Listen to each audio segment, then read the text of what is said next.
हमारे जीवन में खुशियाँ लाए और हमारे जीवन के साथ हम अन्य लोगों को भी खुशियाँ बांट सकें, दुख न बांटें। पिछली बार का परिचय आपके साथ है, आप सही पहचानते हैं। फिर से कुछ बातें आपसे करना चाहते हैं जो विशेष गंभीर हैं और उनकी गंभीरता को आप गंभीरता से समझें।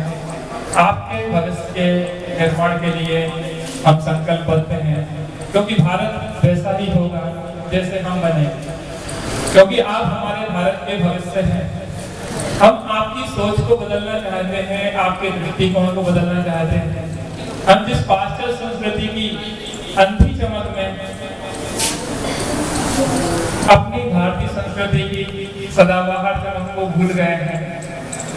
एक चमक जब पटाखा या विस्फोट होता है तब भी होती है। आपने पटाखा चलाया और एक चमक बहुत जोर से रोशनी होती है, लेकिन वह रोशनी ऐसी होती है जिसके बाद अंधकार होने वाला होता नहीं। और एक ऐसा प्रकाश होता है जो हमेशा प्रकाशित होता रहता है, स्वयं भी प्रकाशित होता है और दूसरों को भी प्रकाश देता है। हम ऐसा प्रकाश फैलाना चाहते हैं जिसके बाद अंधकार ना आए। आज का पावन दिन रामचंद्र जी 14 वर्ष के बाद वनवास से लौटे और अयोध्या आए। सभी ने खुशियां मनाई, दीप जलाए, अन्य लोगों की मदद की, गरीबों की सहायता की, लोगों के जीवन को रोशन किया, दीपों को रोशन किया। और भगवान महावीर स्वामी जैन धर्म के जो 24वें तीर्थंकर, उनने अपने उस शाश्वत सुख को प्राप्त किया जिसके बाद ये कभी दुखी नहीं होता और संसार में वापस लौट के नहीं आता। इन कारणों से हम दीपावली पर्व को मनाते हैं। पिछली बार आपको हमने बताई थी हानियां कि दिवाली में पटाखों से कितनी हानियां होती हैं। लाभ कितना है? 0%। हानि कितनी है? 100%। कोई भी व्यापार ऐसा नहीं करना चाहता है जिसमें कि हानि हो, लेकिन हम एक ऐसा व्यापार करते हैं जिसमें हानि ही हानि है। देखिए, पटाखे का दिवाली से किसी प्रकार का दूर दूर तक का संबंध नहीं है। अभी सेंट मेरी स्कूल से आए हैं तो वहाँ एक टीचर कहने लगे कि रोक लग जाना चाहिए पटाखों को। हमें लोग पटाखों के लगने से लाभ नहीं है, रोक लगना चाहिए हमें सोच पे, जो हमारी गंदी सोच है। हमने दिवाली को पटाखे से जोड़ लिया है, जिस सोच हमारी जो गंदी है इस पे रोक लगने की जरूरत है। व्यक्ति का मन नहीं बदलेगा, पटाखे आपने जबरदस्ती की रोक लगा दी तो भी रोक लगने वाली नहीं है। इसलिए हम आपकी सोच को बदलना चाहते हैं। हर वर्ष दिवाली पे लगभग 2 लाख लोग अपंग हो जाते हैं। किसी का हाथ टूट जाता है, किसी का पैर टूट जाता है, अन्य दुर्घटनाएं हो जाती हैं। उनके माध्यम से, पटाखों के माध्यम से 2 लाख लोग अपंग हो जाते हैं। लगभग 70,000 लोग अपनी आंखों की रोशनी को पूर्णतः खो देते हैं या आंशिक रूप से अंधे हो जाते हैं। 1000 करोड़ रुपए की आतिशबाजी हर वर्ष दिवाली के 1 या 2 दिनों में जला दी जाती है। कितनी बेटा? 1000 करोड़ रुपए की आतिशबाजी हर दिवाली पे हम जला लेते हैं। इस पैसे का अगर सदुपयोग करें तो कितने स्कूल कॉलेज खुल सकते हैं, कितने गरीबों की मदद हो सकती है, कितने ऐसे बीमार हैं जो कि इलाज नहीं करवा पा रहे हैं, उनका इलाज हो सकता है। कैसे इतने लोग बच्चे हैं जो स्कूल नहीं आ पा रहे हैं, अपनी फीस जमा नहीं कर पा रहे हैं। यहाँ पे पेपर की बैठक है हमारे पास, उसमें आया कि बच्चे सुबह से आप स्कूल आते बस्ता लेके, और कुछ बच्चे ऐसे होते जो पीछे बोरी लेके कचरा बीनते मिलेंगे आप लोगों को। तो उन बच्चों को पढ़ाई की आवश्यकता है। कुछ ऐसे बच्चे हैं जो कि चाय की दुकानों पे काम कर रहे हैं, पढ़ नहीं पा रहे हैं, वो कहते हैं हमारे पास पैसे ही नहीं है। अगर उसे 1000 करोड़ रुपए का सदुपयोग हम करें तो क्या क्या नहीं कर सकता, कितने अस्पताल नहीं खुल सकते, कितने अच्छे कार्य नहीं हो सकते, कर सकते ना। तो उसका दुरुपयोग करना है क्या?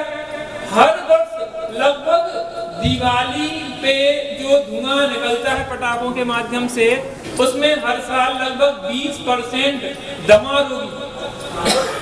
रोगी अर्थात श्वास के जो पेशेंट्स हैं 10-20% बढ़ जाते हैं। और जो पुराने दमा रोगी हैं, श्वास के रोगी हैं, गंभीर रोगों से ग्रस्त हैं, वो बहुत सारे मर भी जाते हैं उस धुएं के कारण। बहुत सारे हृदय रोगी भी उत्पन्न हो जाते हैं। सरकारें भी आजकल रोक लगा रही।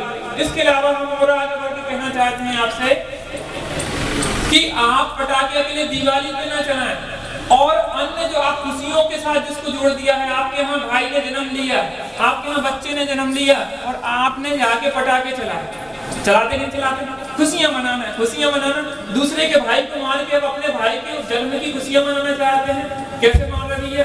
कोई पक्षी था घोंसले पे, ऊपर छोटा सा बच्चा था, उसका भाई था और नीचे से आपने पटाखा चलाया और वो भाई उस दमक के कारण ऊपर से नीचे गिरा, उस पक्षी का वो मर गया, उसके यहाँ मातम छाया हुआ है और आप खुशियां मना रहे हैं। कैसी खुशियां हैं? खुशियां, हमारी खुशी का महल वास्तव में दूसरे के चीख के ऊपर नहीं होना चाहिए। दूसरों की तकलीफ में हंसने वाले हम नहीं हैं, हम तो दूसरों की करुणा में जीवन हमारा हो कि हम दूसरों की तकलीफ में हम स्वयं तकलीफ हमें हो, ऐसा जीवन बनाए। इसके अलावा इस बार कुछ और आगे बढ़ के हम आपसे कहना चाह रहे हैं। पिछली बार तो आपने संकल्प लिया ही था कि हम पटाखे नहीं चलाएंगे, लेकिन हम और कुछ कहना चाहते हैं कि हम ये चाहते हैं कि आप एक एक व्यक्ति कम से कम 5-5 लोगों को पटाखे ना चलाने के लिए संकल्पित करें। कितने लोगों को? 5-5 लोगों को पटाखे ना चलाने के लिए प्रेरणा दे। लेकिन अपन को नाराज हो भी नहीं करना, गुस्सा हो भी नहीं करना, जबरदस्ती लड़ना नहीं है किसी से। अपन को प्रेम पूर्वक हाथ जोड़ के कहना, क्या कहना है? भैया पटाखों से बहुत नुकसान होता है, घर पे पटाखे नहीं चलाना चाहिए। आपको एक घटना बताएं गांधी जी के जीवन के बारे में। सत्याग्रह करते थे गांधी जी, पूरे देश को अपने अहिंसा के आधार पे स्वतंत्र करवा दिया। तो बुराइयां जो अपने में व्याप्त हैं, उन बुराइयों को रोकने के लिए वो ऐसी जगह पे जाते थे। एक शराब के ठेके पे वो सत्याग्रही गए और वहां जाके खड़े हो गए कि हम लोगों को निवेदन करेंगे कि शराब नहीं पीना चाहिए। तो वहां हाथ जोड़ के एक व्यक्ति सत्याग्रही खड़ा हो गया और उसने निवेदन किया। एक शराबी आया तो उससे कहा, भैया शराब नहीं पीना चाहिए, बहुत बुरी बात है। तो उसने क्या किया, जो शराबी था उसने बहुत जोर से चाटा मारा उस सत्याग्रही को जो निवेदन कर रहा था। बहुत जोर से, इतना जोर का चाटा था कि उसके गाल पे 5 उंगलियां आ गई और वो नीचे गिर पड़ा। उसके बाद फिर खड़ा हुआ, भैया तुम मेरे मित्र हो, मेरे भाई हो, मुझे तुम्हारे ऊपर करना है, तुम चाहे मुझे मार लो, डंडे से मार लो, लेकिन मैं तुम्हें शराब पीने नहीं दूंगा। मेरे ऊपर से ही होके तुम शराब के ठेके तक जा सकते, क्योंकि मैं जानता हूँ कि मेरी भाभी के हम आपकी जो पत्नी है, तुम्हारे घर के भोजन नहीं मिला, तुम्हारे बच्चे स्कूल नहीं जा पा रहे, तुम भी शराब के कारण बीमारियों से ग्रसित हो गए, मैं तुम्हें इस तरीके से बर्बाद होते नहीं देख सकता। और जब ऐसी प्रेम की करुणा में पुकार कही उसने, तो शराबी का मन बदल गया। बड़े बड़े पुलिस के डंडे जिसको नहीं बदल पाए, उस शराबी का मन बदला और उसने फिर संकल्प लिया कि मैं कभी शराब नहीं पीऊंगा। अगर आप इतनी विनम्रता पूर्वक किसी से कहेंगे तो कोई पटाखा चलाए, ऐसा हो सकता नहीं है। हम आपसे अपेक्षाएं करते हैं कि आपने हमारी बात ध्यान से सुनी है। और एक चीज और विशेष कहना चाहते हैं, पटाखे आजकल चाइना से आ रहे। कहां से आ रहे? चाइना से। और चाइना हमारा दोस्त है कि दुश्मन है? हमारी थोड़ी थोड़ी करके उसने बहुत सारी जमीन को इकट्ठा अपने अंदर में करता जा रहा है, हमारे साथ निरंतर आंखें दिखाता रहता है, हमसे 10 गुना पावरफुल है। और जो पैसा आपने पटाखे चाइना के खरीदे और उस पटाखे से जो पैसा चाइना में जाएगा तो वो वहां परमाणु बम बनाएगा नहीं, बना रहा है। वहां बड़ी बड़ी पिस्टलें बना रहा है, बंदूकें बना रहा है, तोपें बना रहा है, मिसाइलें बना रहा है। किसको मारने के लिए? हमें मारने के लिए, हमारे सैनिकों को मारने के लिए। तो हम अगर चाइना के पटाखा खरीद रहे हैं तो हम देशभक्त हैं कि देशद्रोही हैं? देशद्रोही हैं कि देशभक्त हैं? हम अपने सैनिकों की मौत का सामान खरीदने के लिए चाइना को पैसा दे रहे हैं कि नहीं दे रहे? ये बहुत गंभीर विषय है। इसलिए अगर वास्तव में आपके अंदर देशभक्ति है तो हमें पटाखे नहीं चलाना चाहिए। इसलिए आप सबसे निवेदन है, पिछली बार भी आए थे, इस बार भी परिचय है, इसलिए विशेष रूप से अनुरोध है कि आप पटाखे तो चलाएंगे ही नहीं और अन्य लोगों को भी पटाखे न चलाने के लिए प्रेरणा देंगे।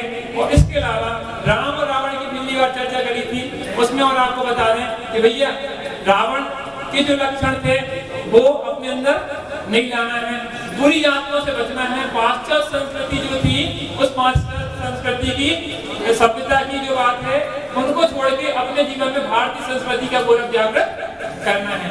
आपको संकल्प करवाना चाहते हैं पुनः आप हमारे साथ दोहराएंगे। मैं संकल्प लेता हूँ कि महापर्व दीपावली के अवसर पर कि पटाखे नहीं चलाऊंगा और अन्य 5 लोगों को भी पटाखे न चलाने के लिए निवेदन करूंगा और भारतीय संस्कृति के उच्च आदर्शों को अपने जीवन में लाऊंगा, तभी हमारा देश महान बन पाएगा। देखिए, आप ही में से कोई प्रधानमंत्री बनेगा, कोई राष्ट्रपति बनेगा। आज एक चाय बेचने वाला प्रधानमंत्री है, कौन है भैया? चाय बेचने वाले जो नरेंद्र मोदी थे आज प्रधानमंत्री है। और आज पूरे विश्व में आज एक नरेंद्र मोदी ने पूरे गोरख से हमें गोरख कर दिया, भारतीय संस्कृति के गोरख से। एक नरेंद्र मोदी के स्वामी विवेकानंद, वो भी अमेरिका की यात्रा पे गए थे, अमेरिका में जाकर उन्होंने भारत का परचम लहराया था। तो आप भी एक में नरेंद्र है और आप एक जाके विश्व में हमारे भारत का परचम लहराने की क्षमता है, लेकिन अपनी क्षमता को पहचाने और अपने भारतीय संस्कृति के गौरव को जाने। हम यही अपेक्षा रखते हैं। आपसे जो बहुत समय लिया उसके लिए हम क्षमा प्रार्थी हैं, आपके धन्यवाद देते हैं, आपके परिवार को, स्टाफ परिवार को धन्यवाद देते हैं। धन्यवाद। 2 मिनट आपको देंगे, फोटो सामने आता हूँ, यहाँ पे सामने।